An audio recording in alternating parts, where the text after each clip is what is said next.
Hé papa, enfin je suis soulagé. Plus de douleur d'articulation ni dans la poitrine, plus de fièvre, plus de vertige et je respire normalement.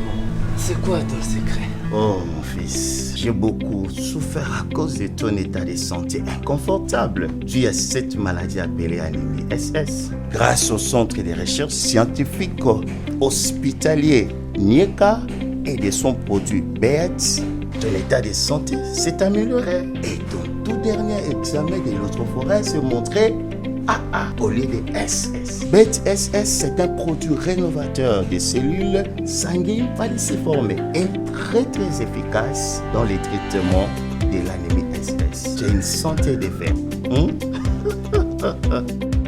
Peut-on vraiment guérir de l'anémie SS? Comment attrape-t-on l'anémie SS? Le centre hospitalier de recherche scientifique Nieka, situé sur l'avenue Kisangani numéro 8 dans la commune de Ngaba, référence maison communale de Ngaba, vous attend à bras ouverts et bienvenue à tous pour des solutions efficaces.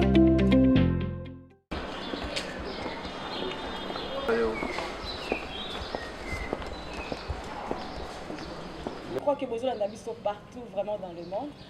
Matin de mingi penzande bozi ton na bino ya ko disposer pour na kolanda bongo masolo to lina ngo mokola lelo. Boyebi que na mboka na biso Congo basi ndenge ka totongo ya kamongo na biso na tribune de femmes pour na ko bisa bino ke mwasi ali nani esengeli na mwasi asala nini pour na kotongo na ndeto bundaka ngonga nyoso kasi tolobaka 8 mars ezalaka kaka te wapi pa ezalaka kolakisa mwasi esengeli asala nini ezaka mokolo na boende tomoni na mboka na biso Congo. Et donc, mon côté, il y a sans que participation à moi si, et ça, kasi, tu vois, moi qui dis, bah, moi, si on dirait, on y a la sauter, on dirait, moi, ça n'y a moi, n'y a moi, mon quai. Tu veux qu'il y ait une proposition de loi, mon bili, bah, le bili, comme va date. Et t'as ici, mais tu as ma maman. Bah, le bili, $500, moi, c'est à la ville. Moi, c'est à la mboka, $200. Ah, bah, tu as le bili. Tu sais que va prendre ça, on te le bite. Toi, c'est moi, ma canisse, Tokiti na banzela. Bah, si, bah, le bili. Ba maman balobi, ba papa balobi, na baba balobaka balobi. Tu le dis bon. Donc quand tu kundoli et tout le quoi makabo balobi, tu le gabongo moto ayaki na likambo. Tu le dis bon. Tu le gamonte ayaki na likambo, tu dis bon maman to sangana. Donc la moto wana tumboli ba maman. Alingisi ba maman to kanga boye na sima ya Kongo, aya na ko biso. Boni likambo ya $500 na $200 et uti wapi. Tu oki na ba vierge batomboki.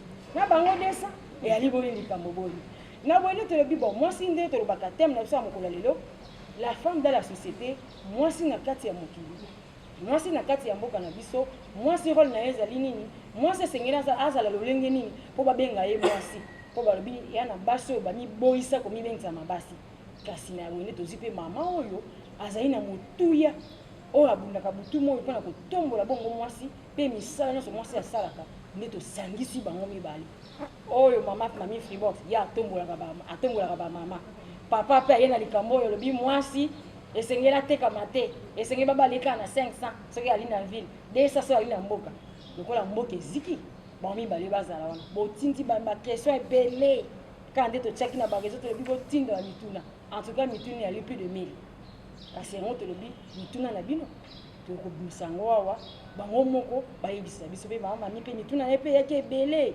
abi mama wana yake ndaka pa baso ba na ba basala ba entreprise ba femme entrepreneur atala kaka ba femme maraîchère atala ka bango te o ba femme ba coordonner atala ka bango mituna nyonso wana na biso na bino neto ko kulwa nazalinga moko te tozala ba femme ya tribu de femmes to alina ba invité na biso na bango moko bato to ciblé na journaliste Joseline Moussaou neto ko kamba bongo émission lelo ko pesa ye micro.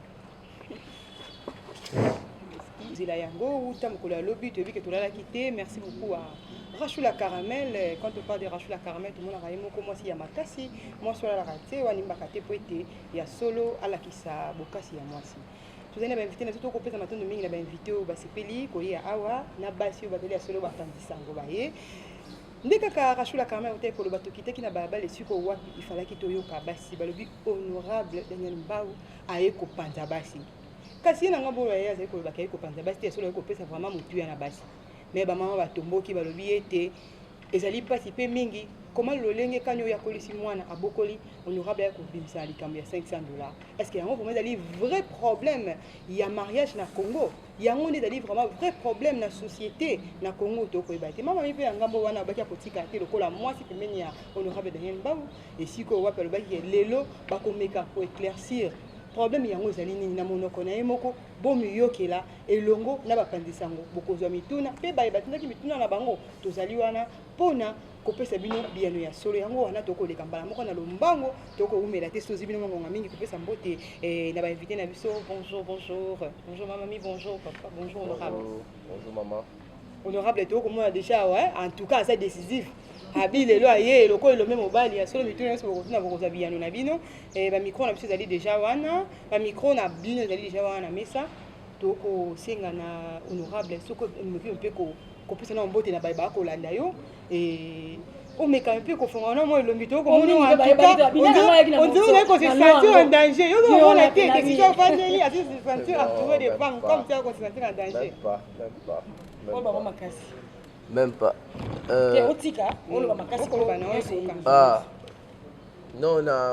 Sur cette question, moi j'avais interviewé le président national de l'autorité du conseil traditionnel congolais, Fumudi Fima. Il m'a dit ceci, il vous reproche, vous n'avez pas d'abord commencé à la souche. C'est une question qui concerne la coutume. Vous devez d'abord commencer à échanger avec le chef coutumier parce que la RDC est un pays mosaïque avec plusieurs ethnies. Dans chaque province, il y a des cultures qui diffèrent des autres. Il fallait d'abord échanger avec le chef coutumier sur cette question. Parce que la dot, la cérémonie d'une dot chez les Nandais, chez les Bayaka, chez les Kassaïens sont différentes. Vous ne devez pas amener cette proposition de loi. Il vous reproche, il demande à ce que le président de l'Assemblée nationale ne traite pas même cette question. On lui renvoie cette question. D'abord, vous aussi, vous devez échanger avec lui. Est-ce que sa proposition, sa demande est correcte? Est-ce que vous allez vous plier? 3 ou à peu près 4 articles. Mais ce qui m'écoeure, c'est que tout le monde s'attache à la dot. Alors qu'il y a des questions de succession, il y a des questions des régimes matrimoniaux, il y a des questions de libéralité, il y a des questions de fiançailles, il y a des questions des droits internationaux privés. Bon, je n'en veux pas à tout le monde. Je comprends finalement que les Congolais s'aiment entre eux. J'ai compris à travers cette proposition de loi que les Congolais s'aiment entre eux et qu'ils sont trop attachés au lien matrimonial qu'à d'autres. Quand on parle de la dot, donc ils sont très enthousiasmés. Alors qu'il y a des questions encore plus fondamentales que la question de la dot dans ma proposition de loi.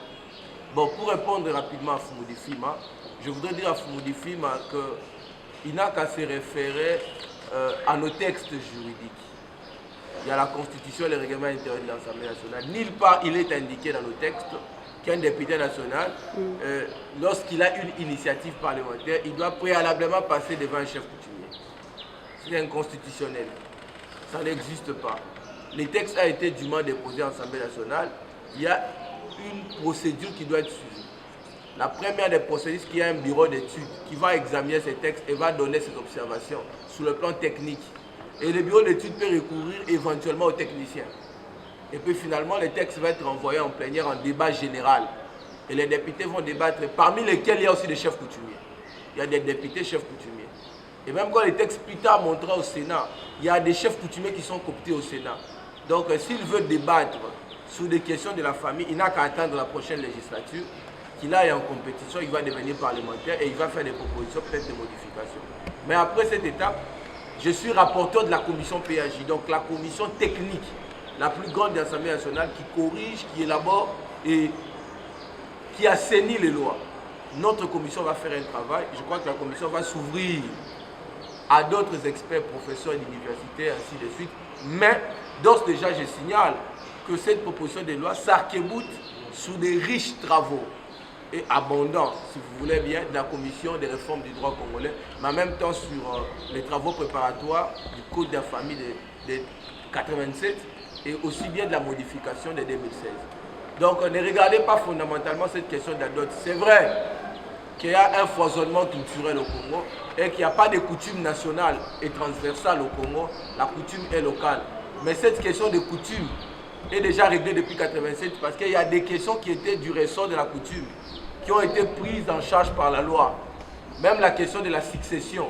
Dans nos coutumes, quand tu meurs, quand quelqu'un meurt, les biens sont transmissibles au groupe. Parce que l'homme n'appartient pas à lui-même, il appartient à sa famille, au clan, au groupe. La conception de groupalité, si vous voulez bien, ou de la communocratie. Les biens appartiennent à la communauté. Mais le code de la famille, ils n'ont pas consulté en 87 Fumudifima. Lorsqu'on a réparti les successeurs en 3 catégories. Et même le code est allé plus loin pour donner 75% du lot de l'hérédité aux héritiers de la première catégorie. Ça, jusqu'aujourd'hui, beaucoup de chefs coutumiers, beaucoup de sorciers n'ont jamais accepté cette disposition. Ce qui fait qu'à chaque fois lorsqu'on ouvre des successions, il y a des morts qui s'en suivent. Il y en a même qui bravent le code de la famille pour chasser la femme mariée et les enfants. C'est comme ça dans ma proposition, maman, je vous protège. Quiconque vient vous chasser, il est en prison. Est-ce que ce n'est pas une innovation, maman? Donc je pense que les gens, les Congolais, humblement, doivent apprendre à lire. Et si vous voulez bien encore une grande innovation que j'ai imposée, ça c'est même dans l'intérêt des mamans, Freebox Mamie et bien d'autres femmes. Désormais, la femme aussi peut fixer la résidence. En 2016, il y a eu un combat, on a reconnu la pleine capacité de la femme mariée. Parce que la femme mariée était soumise à l'autorisation de son mari. Elle ne peut pas, imaginez, une femme ne peut pas, quel que soit son niveau, docteur en droit, docteur en médecine, docteur en économie, elle ne peut pas entreprendre sans l'autorisation préalable de son mari. Donc cette incise-là a été élaguée. Mais en 2000, maintenant avec ma proposition, je lui donne la possibilité de déterminer aussi les lieux de la résidence. Mais l'homme restant maître de la famille. Parce qu'il y a beaucoup d'hommes qui ont cassé, brisé les liens matrimoniaux parce que la femme a plus d'argent que lui. À la seule condition, voici la condition pour que la femme fixe, il faut qu'elle ait une rémunération 5 fois pondérée que celle de son mari. Je vais atterrir rapidement parce qu'on court après le temps. Je vais donner un exemple. Il y a une dame à l'intérieur, je parle parce qu'on va la connaître certainement, hein. Une dame qui était enseignante. Elle enseignait avec son mari au village. À l'époque, Gizenga Palou la ligne, comme candidate députée. À l'époque, les gens du Grand Band n'entendaient que la voix de Gizenga. Et la femme a été sans effort élue députée nationale. Et l'homme n'a pas voulu quitter Kikwiti pour suivre sa femme ici. Au motif que moi, c'est moi. Et puis plus tard, cette femme-là devient première vice-présidente de l'Assemblée nationale. Elle a occupé le poste qu'occupe actuellement Kabunda. Avec tous les avantages que vous connaissez. Le cortège, ainsi de suite, l'homme n'a jamais supporté et les liens cet état. Est-ce qu'il faut continuer dans cette logique-là? Vous travaillez ici, on vous mise quelque part. Cette dame, c'est une femme de valeur. C'est une femme brillante, c'est une femme intelligente. Elle peut rencontrer une opportunité qui dépasse celle de son mari. Il se pourrait que certains d'entre nous puissent avoir des maris modestes, un mari huissier mais têtu, qui ne veut pas suivre sa femme. Est-ce pas une innovation pour vous les mamans? Arrêtez de suivre ce qui se dit dans les marchés. Lisez ce qui est écrit dans les textes. Cette proposition de loi vous est avantageuse. Merci. Honorable à lobby, on a entendu peut-être tozozanga ndenge nini ya biso ko vulgariser eloko wana na terrain pour que bakoka kosana approprier oyo aza baloba kodiapula kodiapula on a lingala kodiapula kaka oyo amoni esepelisi ye kaka mpona asala contre puis aloboye ya lobeli yango tolingi bamama biso lokola tozali mouvement international des femmes dynamiques d'Afrique tozali wana mpona kosunga bamama basimplike kosimplike eza na kati ya bafaire kaka te na makambo oyo etali mpe baloi oyo etali biso parce que komba na biso mpe ezali que lobi assemblée nationale wana etonda mpe na bamama parce que so bamama bazali bameilleur canal oyo ekoki kofaire véhiculer message tu vois vous voyez alors oyo nyonso wana nalingi nayebisa bamama oyo bazolanda biso bazala na culture de chercher d'avoir accès à l'information juste. Vous avez l'information juste c'était avant des obomamboka. Balanda ou baloi ezo tala mingi bango basa na approprier ko bayeba oli akoyoka batu na ndenge parce que ndenge yo ki ndenge honorable lobby maman basimba ko bakoyoka mingi oyo koloba. Oui, ba maman loi ezali très bénéfique pour na ba maman pour za koma na biso ya mikolo nyonso. Tel exemple, autopesa ya maman azaki assemblée, azaki akomaki vice-présidente ya assemblée nationale. Mobali aboyi olandaye kaka pona na ebité. Pona orgueil, pona parce que le lobby boy. Le monde évolue. Le monde évolue, mais boni botika na makamsu soyo, ezo tika monde na sima. Alors il faut savoir faire la part des choses. Soit vous êtes avec vous êtes coutume. Soit Mais bloqué la modernité. oui, pourquoi vous devez être sélectif? Voilà, moi il faut. Pour être sélectif. Toboité, mobile azali, toza bato tozo sambela, tozo bien na mibeko ya mpolo. Mais yemo polo na pemta tomboli pe biso. Ozomona. Alors il faut kopesa tolingi de maman bazala na soif wana na besoin ya kolinga ozala ozwa accès na information juste que koyoka yoka bato Uganda. Loi ya papa ezali va beaucoup ezali bien. Là on a séparé nango parce que même on a zali na cadre nazo balisa mwana. Monsieur à moi si bagi baza na poto to mekani kotala bato bazo se focaliser kaka na makambo ya dot. Car dot ezali le mot symbolique. Dès le copain a CP, pourquoi? Parce que dans le cadre, il y a un objectif spécifique, il y a MIF là. Tolingi, et c'est là que moi, si à la Moukapa, moi, ça a éduqué, à la Moukapa, ça a éduqué quand on a abal. Au moins, à Bazo, tant souvent, il y a une belle classe, il y a une classe. Pour y avoir éduqué, comme le roi marchandise, Bazo préparé, il y a une alibala. Au lieu de préparer, il était que. À côté, à la actrice, il y a développement, à la classe pas kende, mais tout de suite, à la mission à la boue, pour que lobby y ait des marchandises. L'eau ils allaient bien, mais il faut enrichir un peu sur la moi. Même l'eau aussi un peu exagéré, ils allaient contourner, ok, d'autres 500, 200. On est honorable à développer, pourquoi 200 mais ils allaient que. Na CP non parce que katalika mbona ebatu comme ça là moi ça comme quoi marchandise mama mami na ko iba mama ba moke parce que bande ko basi badali ko c'est la fait ko iba ko na biso ya Équateur na ko pesa ba mbo ti tango na ko ba ngona ko moi déjà bande ko na biso ya ma sa ko la badali na sima to ko pesa ko mona ba ko ya wana ba ko senga lokese obi lokese ko benga ngando moke tango to ko ya bola mbela biso lokese tango tokoya bolembela biso nini babengaka yango ngolo moseka ntango tokoya tokoluka obe nzombo oyo famille ya mobali bakoba bolamba nkoba moko soki okei awa na libongo okopena nde motu moto ntango bakosenga bongo lelo baparent bakoma kobe vu situation ya mboka baka baa na mwa mais ntango bakomona mwa bofisa na bango akoya ana mwa loboko na bite bamatisa mwa loboko po ete mbongo wana esunga bango kaka bamona lolenge kani ya koyembela nango bapaya nayebi te yo lokola mama wana mpe okopesa biso akilimo mosusu mais il faut faire la mpo na ngai po ezala te po parce que bino bokoexige babiloko ebele bien ke na ndenge ya mboka na bino et puis ka famille wana a dépensé plus omoni eza mpe quelque chose eza mpe quelque chose moko oyo il fallait et quand ça moi puis moi il est passé quand ça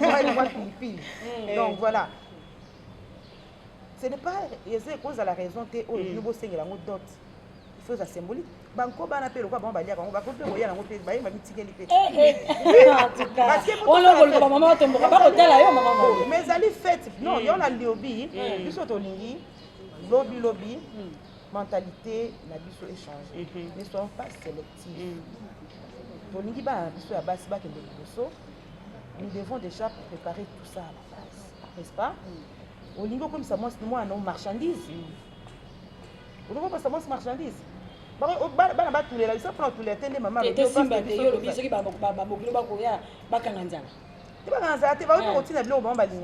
bon? Oui. Tant mobile azoya, à cause de la disposition, parce qu'il y a des familles qui ont ok, Rachula Caramel, on a la carte à ma maman. Et puis que maman bazana mituna, kuna déjà mité mais ko beta Vanessa mi som mité mais ko lenga maman parce que il va mité mais ko beta déjà pour na maman mituna et maman et débiso déjà na micro et maman la protocole et débiso déjà na micro au pandisa. Très bien. En tout cas, merci pour la pause. On va voir ce que nous c'est tout le monde qui en parle. Et aussi, on négligeait franc congolais. Au limite, quand même, on taxait dans $500. On va le $, parce qu'on a payé toute notre histoire. On a payé longtemps encore en francs et ça a discuté. Alors, en outre, c'était le moment du lycée sur toi. Ou alors, c'est le moment. Parce qu'il y a tant de problèmes dans les là et la solution. Mais on voit le moment qui apparaît avec la loi, pouvoir la loi à $500. Alors, en outre, vous avez aussi tenu compte de la décision du Congolais pour traverser maintenant pour la proposition de Moussa. Voilà.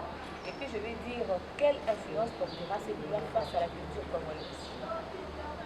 On en a vraiment besoin. Si je dois en finir, voilà la zone de maman, on a maman pour valoriser la femme.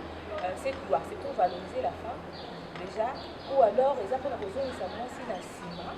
Par rapport, il y a lutte au moins si les lois de l'Inga à la valoriser dans tous les secteurs de la langue nyonso. Donc, vous voulez comme sujet, que tu passes là, et comme il y a moi j'étends, Mikolo doit souffrir. Vous les cacables, parce que nous avons déjà $500. Si tu sois bengi au sel café ou tout ça, mais c'est sérieux. So, 2 ou 3 au ça, je sais pas tes fous, peut-être pas. Pour voir que tu sois assez à beauté, à ton cacolé, à 300 euros. Je ne sais pas vraiment cette loi. Ça, c'est la dernière question à maman. Mais on aura des règles. Cette loi fera face à la culture congolaise parce qu'on en a vraiment besoin. Merci. Tout le niveau de la couleur, il y a culture, il y a beaucoup de Montant Oyo et Kozala évalué, tenant compte, il y a valeur Yambongo, on a 1 million au moment de la promulgation. Donc, valeur Yambongo, 1 million de francs congolais, les autres à la 500. Donc, tous autres, nous avons 500 pour la sécurité juridique. Pour 1 million, là, l'obé qui est 500 euros, 200 millions de francs congolais, 3 millions de francs congolais. Mais il faut qu'on retient à tout. Et ils ont 1 million. Montant au 1 million, ils ont correspondre à la devise étrangère. Ils ont 500. Parce que la loi va fixer dans le nouveau Zaïre, ça l'évaluation, la loi a des études. Et quoi est des études? On va punir, on fout à 500 Zaïre, à 200 Zaïre. Ma peine, ils ont sans importance parce qu'il n'y a pas un critère d'actualisation. Tant que 500, il y a un critère d'actualisation. Le deuxième élément, tant que 500, 500 élus pour le battre que faut payer ça 500. Non, la femme ne peut pas être mise à. Maman, est-ce que vous avez dit que vous avez kilo, vous avez beauté, vous avez na vous avez ça biso poto za auto za li poto téléma les habits de maman bobo tibiso bobo. Écoutez, il y a des beaucoup là, biso même qu'on lia tous on anda ko zabino. Est-ce que moi si mo tout ya moi si ba ko évaluer on a bon. Oh 500 et sa valeur totale. C'est ça en français, valeur totale. Ça dit dot 500 na liste ya coutume mpanzi. Tout le monde liste à coutume. 500 na liste à coutume. Et puis 500 on a de $1 tina 500 parce que d'autres c'est un symbole. Et pas balou boza muluba non, naki ntumba. Ntumba pas nous à calibre 12. Est-ce que le roi a à calibre 12? Il faut le roi na Kinshasa au sein biso groupe électrogène il y a 758 000 kVA. Est-ce que ba kwa ka longi? Ba jila ka sanga. Na ba benampuka, ba yebi yango. Est-ce que pour autant qu'il faut 5 moutons, après ça le congélateur, ton caméra digitale, pas la moi si. Ou comme si moi le vois marchandise. Et puis terme ça passe c'est quoi? Tant que on va la bien Mamuntumba, Moutazo c'est la facture. Est-ce que moi si beaucoup c'est les factures. Facture dans le langage à Zando. Le roi c'est dans le langage à Zando. Ma maman va autant la tenir, ma papa va autant kabang. Donc et comme il kamba commerce. Ce sont des commerçants parents. Na bana baso ba iba mité caché. Baso marché par fierté personnelle. Baso marché comme on va marcher boursier parce que Ariane babala qui est na 2000, Ariane azam poussé, na la moula il faut abala na 3000 4000 comme concurrence. Ce qui fait que Bassi Belé et Loliba et comme passe. J'ai reçu des femmes qui sont venues à mon bureau, ba musu ba honorable. Ba ko ça doit te connaître Instagram ou na to mona rawana. Kolanda ba TikTok wala te omoni ba fion surtout ba tchaba bazobo na butu ba e mingi balelaka ngabi c'est faux abi oui mingi balelaka bi basi ya ba âge na biso 30 ans ti likolo to ndimi na biso ezande ba leki ya mikio yo fiançailles ya boyi fiançailles ya bazomo na zanan nde bazo memango na ndenge ya fierté. Or je veux vraiment m'expliquer l'auto balingala les a monté à moi c'était 5 c'est ça fourchette. Mais na côté ba mama bolanda na côté soki okuta na mwa mobali azana mbongo alinya bala mwana na yo tuna ye est-ce que ko kende likolo te soki alingi akende likolo to benyango clause de convention numéraire Tu quand de moi politicien en tant à comboter, à bala la Moujima il a $1 million. Parce que pas la bombe à tété là, d'autres par ça en tout cas après ça et le royo lingio pesa. Ma benga ngo kunji. Donc ce que vous sur na yo ko so mobile za na mbongo ebele akendo de la $500. Tu as ce droit là. Hein? Il est interdit maintenant que la famille à moi si va imposer que les 500. Au moni pour ceux va imposer les 500 5 3000 ba ozong sambon à l'état ozong ça. Donc c'est ça la sanction. En réalité, quand tu poses maintenant la dernière question, est-ce que c'était le moment? Maman, il n'y a pas un moment indiqué pour lancer la proposition de loi. Une proposition de loi peut tomber à tout moment. Si vous consultez le législateur à code de la famille en 1987, est-ce que c'était indiqué le 1er août? Ça code de la famille. Si vous consultez est-ce que c'était indiqué par réviser la constitution en 2011? Est-ce que toi, ma problème, est-ce que ma problème, moi, on une découverte mobile, il est en résoudre le problème, il y a un soit Congo. Tous à 500. Sur le Molinganga, il y a un mois, il y a 499. Parce que ça, la loi, le domaine, il y a déjà 3 lois. 3. Na corrigé la loi, les lois de Tundu là, bisonné to corrigé, exposé motif, bisonné to kuminga, la paix c'est pas contribution. Je sais qu'ils sont intelligents par rapport à la loi. Et puis, comme si mon commissariat Premier ministre, je ne le suis pas. Pour maman d'emploi. Oh, il fallait ça la loi sur emploi. Maman, tout dans la constitution, nulle part dans la constitution, il y a des personnes qui sont députés, à ça la loi est créée à l'emploi, ou bien dans le chômage. Donc, Congolais, ça compliqué, il y a quelque chose et son contraire à la fois. Il y a le bas qui mouille. Ceux qui malentendus, ils ont continué. Dans 43 et quelques articles. Dans le 3 sur d'autres. Dans le là, parce que hommes, ces gens les appellent très importants que d'autres. Au moins, on est dans la chambre. Parce que si il y a des pressions, la commission va pas au quartier. Bami ba lebele, ba commis d'habitude. Le quoi bazo banga bino ba maman boza ba maman kitoko. Atali kilo na yo. Moya zoyo zate. Par compensation psychologique dans un nous, soit à 300. Donc, on a exprimé besoin à Coca-Cola to le qui na kilo. Il fait cette compensation là. Cette compensation ne peut pas être un motif de blocage à la loi. Et nous avons dit que alors, si on a maîtriser le sentiment avant de retirer 3 articles comme ça, va aller là, 5 000. D'ici là, on va faire un carré minier.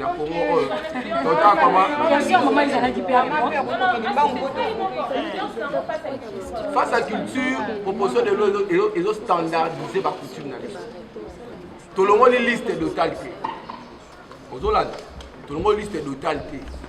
Ce qui n'est pas bien, c'est un koba. Ce qui est un vache. Vache, on a occupé ça, n'est coutume avant exécution à liste à coutume. Il faut que les pas officiers de l'état civil, azub expert yambo na bino, va contrôler biloko mboke senga. So za mongala senga boîte. Alors so ngwe évaluer ngo, occupé sa boîte. À part boîte wana obakisi mbongo mopanzi. Pourquoi tout comme ça la commerce? C'est cela, ils ont influencé Ouganda la Nibiso déjà. Ouganda a fixé la 500. Habite au fixé le roi la Congo. Au Congo, bois divisé. Cameroun aussi a fixé ça. Burkina Faso a supprimé. Afrique du Sud a dit débat. Et puis Congolais, à l'Ingano qu'on a contré. Tant que l'ongo là, et qui va payer Moussouba Tchétché en haut. Et qui est avancé. Bon, c'est d'ici 2023, ma maman va comme belé, va au tala batata, va aller l'autre. Vraiment, donc, on a la maman, il y a en même temps, donc, aussi, on a la journaliste, nous avons cette question, comment on a Mouninga, surtout, Azoata, il a posé une question. Maman, dans un policier, excusez-moi, va foutre $140, $60. Mkonini ya onga osangisa $3000 na bala moi sinama. Entre ça, M to bo taper déjà bana na kati. Bana to tangisa bango to futa loyer, to futa dot. Ba benga de toute part surtout mibali bazolela. Papa, musa benga singa moi si akufa. Atiki nga na bala. Il faut na boko la bala. Mais ce qu'on a ko bala ya sikate. Parce que d'autres eleki makasi. Maman, to mitala, to mi yebi na Congolais to vivaka.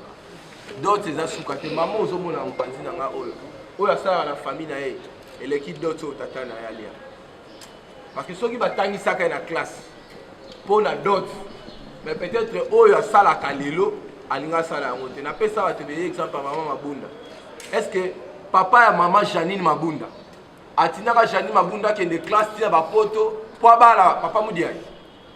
Non, atinaka pas bala comme un jour président de l'Assemblée nationale, plusieurs fois ministre et elle est devenue. Tout ça investir pour ba na biso ba silobi ba compétir na ba mibali. Bon le capé biso mo na mayele. Mais un mot signé waka. Ce quand Zulu to balo libo ina nzumu, tu perds conscience que aux arabes ma première de la classe et que Nzouzi aux arabes ma 12e de la classe. Mais après 20 ans Nzouzi a au balayo, Nzouzi a no pexao que ça musalate, Nzouzi a ni ko maltraité, au Congo dépend na Nzouzi. En réalité, ceux qui bazo qui on a Nzouzi, ba tchaki bien na Vodacom, ba tchi ordinateur à même poste tu es plus performant que Nzouzi. Peut-être le chef d'équipe ya Nzouzi. Pourquoi tu as eu réduire vie là-bas? Pourquoi moi, c'est à Tanguy classe, où il y a qui donne la valeur de temps. Elle ne peut-elle pas contribuer à l'avancement social? Vous pensez? Même aspect droit international, vous pensez vraiment? Bolis Kolouani, ça va servir une loi Tchani. Oh, pas loi politique, va servir une loi électorale. Oh, pas loi politique, Tony, pas loi sociale. Après, c'est une occasion pour discuter de ça. Pour tomber qui va bien, député, et là, on sort les actes. Mamie répond à mon tournage. Je pense que honorable Azali très clair dans ma famille soit dit. La question ça où la maman le dit que Nanzele commis sur l'équipe parce que nous boire boire. Là après ba ka ba maman réponse pour que ça va bon. Il va dire ça on a zaki les marchandises. La réponse à donner. Pourquoi ça on que la zone des marchandises hein parce que la zone des marchandises parce que je ne vais pas compléter parce que l'honorable est très clair. Oui, la loi qui est bénéfice, il y a l'intérêt, il y a maman, parce que tous allés, comme nous l'attendons, nous dit pourquoi, quand on marche, c'est la parité, on a fait ni chance, égalité de chance et tout, alors, tout c'est pour défendre, on peut soutenir pour la parité. Ok, ça va, il est que ça va. Simbi plus mingi makambo etali ba osimbi côté coutume osimbi côté ya basi ya mboka na basi oyo baza na kati ya ti likanisi wana eutelaki yo wapi ya kofanda o réfléchir que non mpona makambo ya libala dot ndenge eza wana il faut basala yango ezala $500 ite wana nazolinga nayeba mpena nakota na réflexion wana ya koyeba est ce que yo moko ozali victime te ke basalelaka yo liste moko ya mabe mpo baliste mikolo oui baliste mikolo tokomomona na bacanal plus abonnement inani peut-être yo ozwa yango peut-être ozwa $5000 na facture na yo yango wana ntango okoti mbala moko na kanda wana na haine wana te il faudra 500 eza mpe mabe te nga nazokondane te naosepela nango vraiment mais makambo akosala ezaki ebele mposa nango ezaka ide wana concept eyekaki eza bacouple na géra bafrère célibataire naye bapréoccupation ya frère célibataire naye mpe basere oyo bayaka soki azwi libala akimi église na basere oyo bayaka mpona koluka mabala na église donc ozomona moto aye requête na ye libala azolala na mabele libala mais soki otuni ye problème ya libala oke musika papa tie liste molai donc c'est Dieu qui m'a inspiré. Et tant que tu as une question, mais là où tu peux répondre à la Constitution, l'article 122, l'article 123, à limiter le pouvoir à député. Nous avons constaté que tout le monde de plus en plus maillé, ils sont au Congo, au fur et à mesure de l'élection. Alors, maillé la mission de la Constitution. Maintenant, les locaux, c'est un député qui est là, bon. Maintenant, les autres, c'est un député, c'est un peu ça, misala. Molobeli, dans quel la couche sociale? Nous avons deux mandats. Nous avons des jeunes qui ont voté dans l'église. Restauration des valeurs au cœur de la République. Nous avons battu la même base contre l'abus à Mibali. Nous avons battu la Libala parce que Libala est la famille est un socle de développement. Ils ont une unité de côté dans la société de base où ils produisent des citoyens comme ils sont. Ceux qui ont des millions. C'est parce que l'éducation est ratée au niveau de la couche à base. Bana minyo baba bakuluna bazo s'obsession balabala. Baza minyo babal perdu. Parce que baboya qui papa paie sa dot compliqué à tiki semence à kimi. Bana wana pe bazo bima plus tard na ba succession ko kangisa bande ko ba kacho côté ka ba bien. Donc nazo tabo comprendre que Daniel Mbao, je suis professeur d'université, je ne peux pas amener un chiffon de papier devant l'Assemblée nationale. Moi, quand je fais une proposition, je fais une projection sur 50 ans. Je veux connaître une société cohérente. On comprend que la proposition de loi, au Kindumba peut diminuer. Parce que basi va 60%, mibali va 40%. Mais mibali au ba aja au bala va à peu près 7%. Pour on nyonso toi likolo na soit ba bébé, mibali, soit ba tata le la biso to bala bala. Mais bah au bazar à âge nubile, bazar 7 à 9%.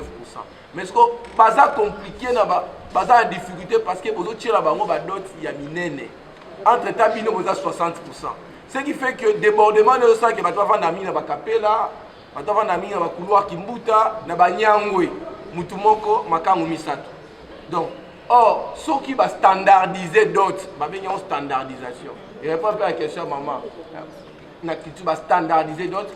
Mutu ozala na mwasi na ye mutu ozala na mobali na ye non pas parce que mobali a lingi était mais parce que papa lingi baba la pas diamantaire mais diamantaire a déjà polygame moi la continue à liba la polygamie bolingo ezate moi la zomona oh papa zomona te oh mobali alinga bala peut-être ça va na banque à $500 et puis ba kamususu baba simsu ba lobate bokena ba gomba wa na puta baka abali mobali mais nguma nda bimisa mbongo na ndako parce que papa lingaki mbongo ebele alingaki ba groupe électrogène nguma nda bimisa puis moi na tia comme un peu sirène likolo ya ba bien matériel non deuxième question na ezaki ni différence ezate na sepene lo mama Freebox ba sa mboka kutu za bio parce que ba on va soko aller balé abimi bayebi babilo bazolia penza biloko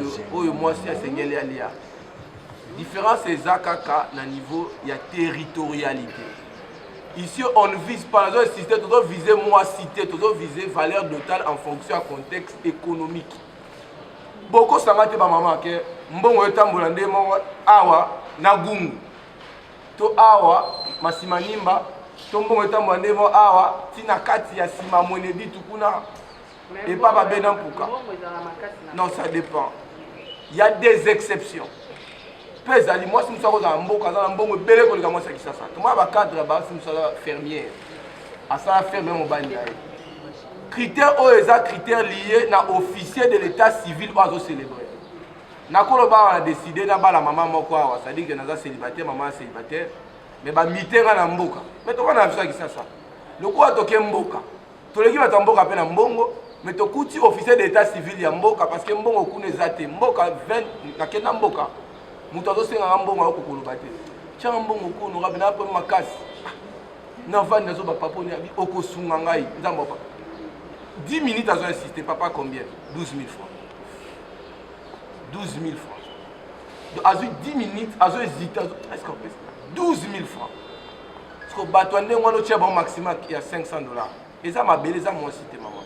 Donc, bon vulgariser bien. 500 on les a ma belé, critères à ma belé, les a ma libosoté, ils ont rappelé la loi quand même, la loi est impôt. Il frappe pas comme tout il frappe pas comme ma belé. Ndaku moko ka botonya ngi moko na gombe, botonya ka ngi mo na changu me wo fout un peu ngi moko. Mais les a bien mais ba comprendre ce qu'il y a pas de différence. Nanga peut exemple s'il vous plaît maman. Boyebi maman Adel Kainda. Une femme brillante. Intelligente. Aza ministre d'État en charge de la portefeuille. Nous avons ngongo toza muto aleki mama wana na mosolo. Na habité. Aza te ala député de Kolanga. Asa na otale na TV non? Asa 3 législatures. Asa nani? Asa princesse. C'est-à-dire que bo continuer za na mboka. Asa na bana non? Bana ba vendre en États-Unis. Mais ba ya rappel na mboka kuna.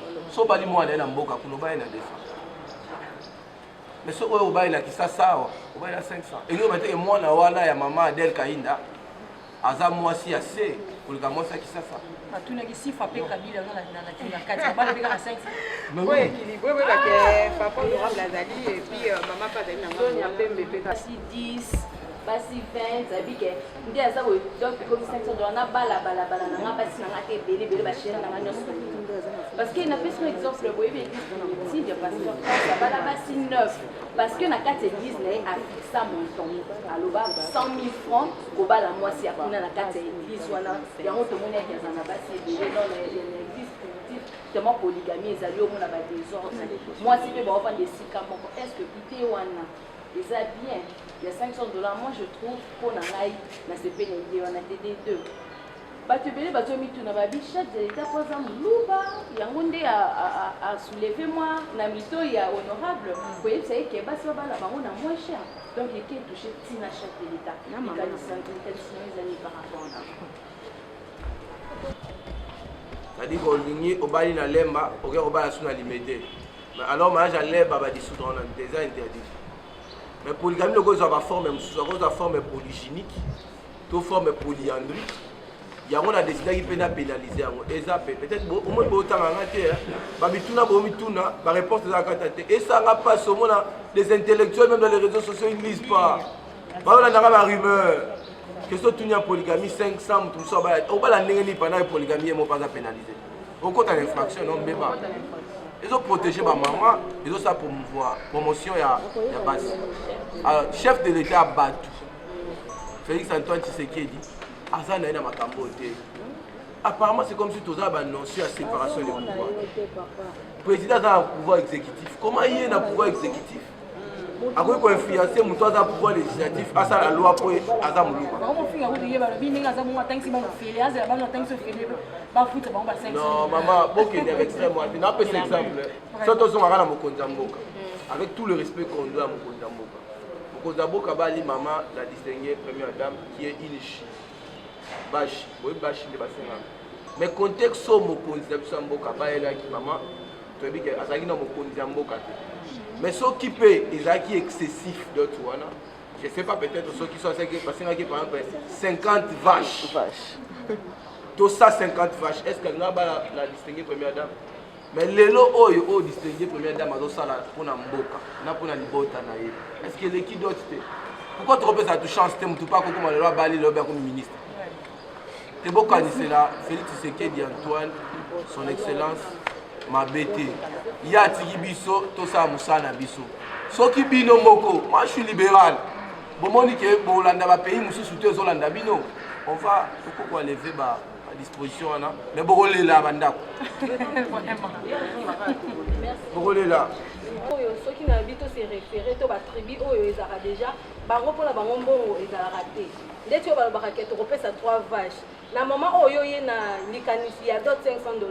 Ba abolir en tout ça la comment. Question nga mususu ezali boy. Question nga mususu ezali boy. Lokola yo oye na likanisi ya $500. Bato o déjà bazwela e bango ba facture avant ba senga déjà ba mbongo moko ya ebele. Lelo yo nanu ba pesa ki yango te ba kutani na ngonga o ya $500. Kokoma na ba boti wana ba pesa bango $500 ba parents ba boy. Na likanisi nini koyi kopesa mpona moto oyo beau-père na ye aboyi kozwa $500 po ye déjà asengaka 3000 wana nde bakestion na ye pa honorable na ye epa ya mama mama ozali mama oyo otali makambo ya komatisa mwasi makasi nini yo osalaka kolongola mwasi moko azali na mombongo ya moke mpona komatisa ye to mayele nini yo opesaka bango mpona evimbisa bango mpe bakóma na baklasse moko ya likolo bakestion na ngai yango wana na kozongela bilomba ya maman répond à la question, mais faites là. Alors, sur la carte Amida, nous avons un plan d'action 2021. Le but est que pour vendre l'arabe, nous avons l'association, mais il faut avoir un plan annuel. Plan d'action il y a 2021, et ils ont 7 projets. Alors, on a 7 projets. Deuxième projet, ils ont mise en place d'un cabinet conseil. Alors, on a 4 cabinets conseil, ils ont orienté, pour encadrer, pour enregistrer. Question à Motuna, il y a le bosso na kwaki que biso to za ko se limiter kaka na classe moko boy non. Alors bolanda bien biso to kendara tinet to ça l'activité na limité, n'est-ce pas? To ça limité na l'activité mususu na limité bosso la 7e rue et puis la 6e rue dans la église to tei ba maman de salle d'exposition pour on savoir que normalement il faut aller ba ko ça la mombo to soutenir bango. Nous avons un fonds d'accompagnement en place parce qu'on a 7 projets. Deuxième projet, cabinet conseil, ils ont la formation, la orientation et dans l'entrepreneuriat et dans la politique. Mais ce que le projet 7, les alliés font en place pour accompagner ma maman Oyo, ils ont besoin de se lancer dans l'entrepreneuriat. tolakisa bango kopesa bango kande mbongo ya kodefisa bongo te mais tokoforme tolakisi yo parce que mwasi akolamuka te abandi osala mosala parce que ye akende ya chine nga mpe nakende chine non ono okende chine pourquoi est ce que osali business plan na yo est ce que osali étude oka mpe nafungola lelo boutique bien alimentation to restaurant parce que namona mama mami abanda mpe na barestaurant non pourquoi ngosala na milieu ni na environnement ni donc toakompagnaka basi na moi misolo na formation et voilà.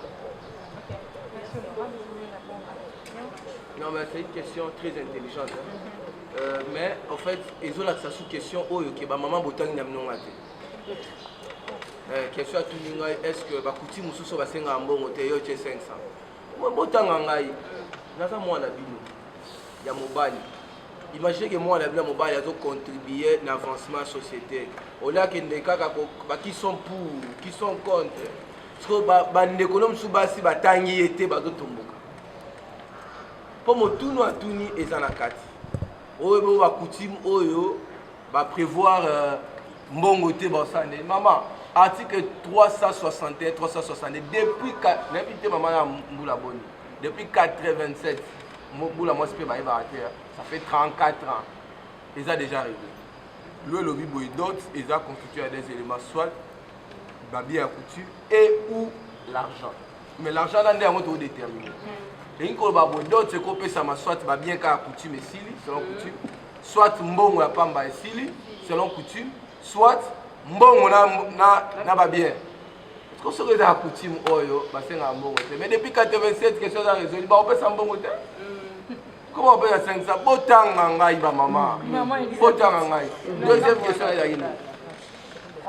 Deuxième question est là qui déjà voté partout avant. Non mais loi ils ont promulgué. Mutu a une facture si quoi c'est 3000 pesa 3000 là papa. C'est loi mais c'est mon collègue qui va promulguer. Il là bato ankaka nge vandisa bo besa quand même moi réunion moi pizza qui munge so sala pizza munge so tuba pizza est-ce que vraiment bato ko ba yo est-ce que les considère ba deuxième question ya mama yo kele kala ngebe wa pe mpe ya côté na non j'entends question mama yo kele pizza mama ngeke vanda na bato ba moto ngeke vanda mimi na bato ba moto. Est-ce que vraiment il y a des conseils par rapport à ce que tu as dans la zila? Tu as des défauts. Il y a des moi,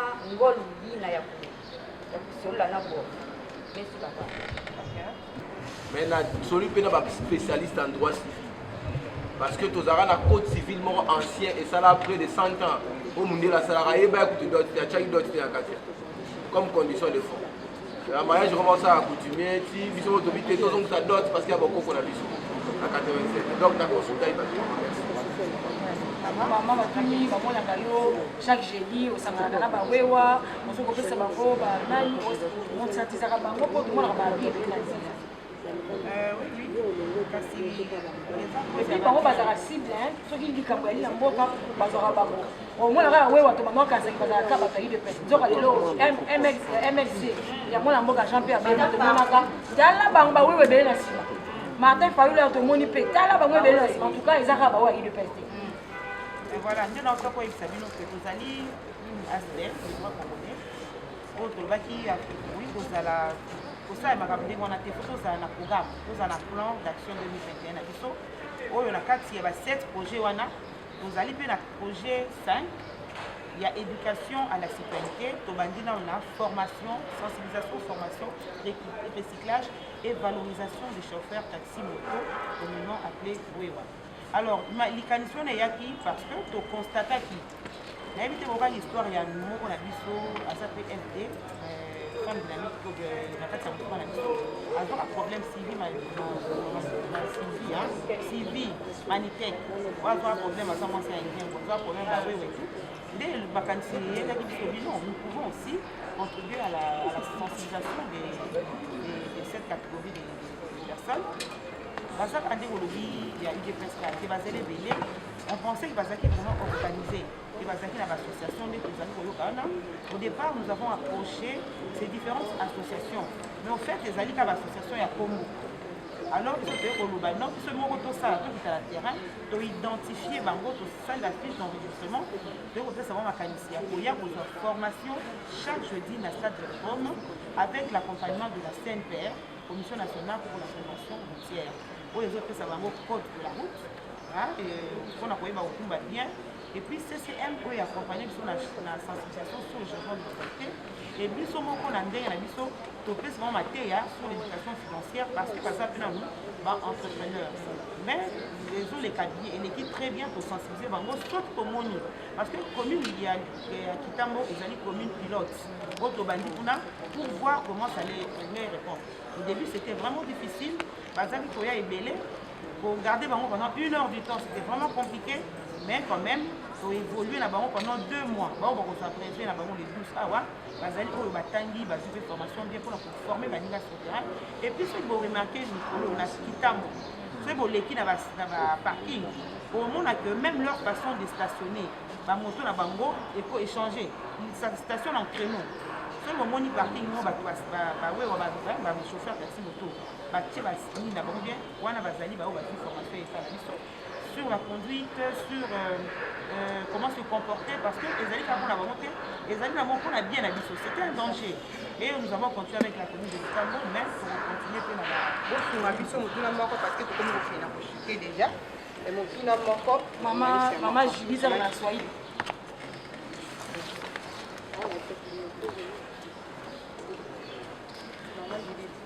Bonjour, Madame Elise Moulanga, la Congo Télévision, la Zapena Info Congo Masolo, chaîne YouTube.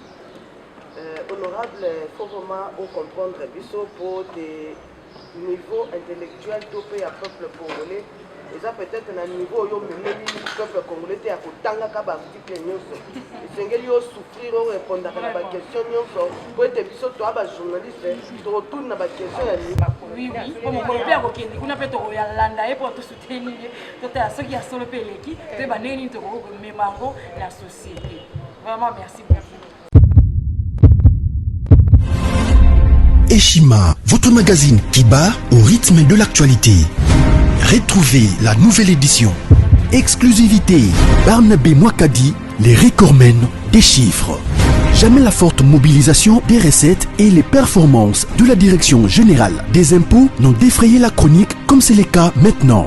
Des exploits jamais réalisés sont atteints depuis la nomination du nouveau directeur général Barnabé Mwakadi Mwamba. Classé meilleur élève par l'inspection générale des finances en mobilisant 1100 milliards de francs congolais pour le mois d'avril, le directeur général Barnabé Mwakadi a sorti les grands jeux en mettant en pratique ses 27 ans de carrière au sein de la DGI.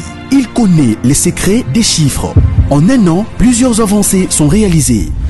La traçabilité de recettes grâce à la numérisation et la digitalisation de la procédure des déclarations et paiements d'impôts, l'amélioration, les renforcements de capacités humaines et institutionnelles, la lutte contre la fraude fiscale. Le directeur général de la DGI, Barnabé Mwakadi Mwamba, veut répondre au mieux à la vision du chef de l'État Félix Tshisekedi grâce à une gestion orthodoxe.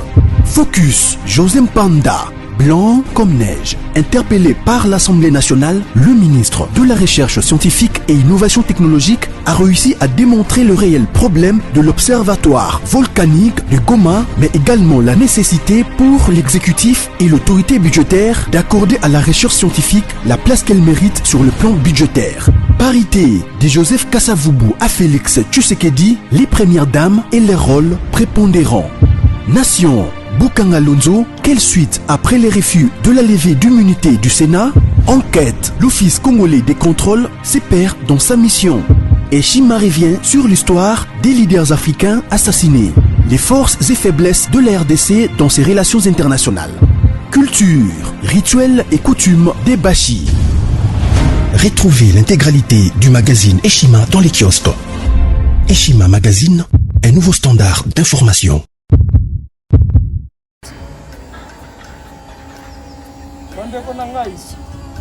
Conteneur yango ezokende le 26 mai levokanga conteneur okanga conteneur chaque mois donc next ekozala le 26 mai. Olingo otinda velo. Mutuka. Lise aussi okangi. Biloko tout omemaka na biso. Benga biso. Comme ça, toya. So mema biloko totinda na Congo.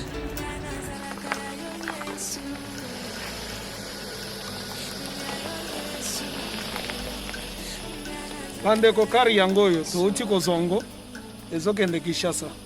Oza na mutuka pesa biso ezoke. Merci. Le 26 mai, mosusu ekwende. Il y a 2021 otoza nango. Donc tosalaka chaque mois. Oza besoin na carton benga biso. Biso ya monene yango. Moyenne yango oyo. Boko moyenne.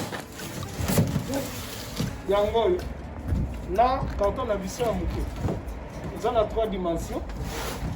Oyo nyonso olingi otinda benga biso. Tozozwa ba vélo, tozozwa ba valise, mituka tozozwa. Donc eloko tout tozomema na Kinshasa. Merci beaucoup. Mutuka, vélo, salon, biloko andako, biloko tout tozomema. Donc, vous hésitez que vous venez à Bissot, nous allons la prendre pour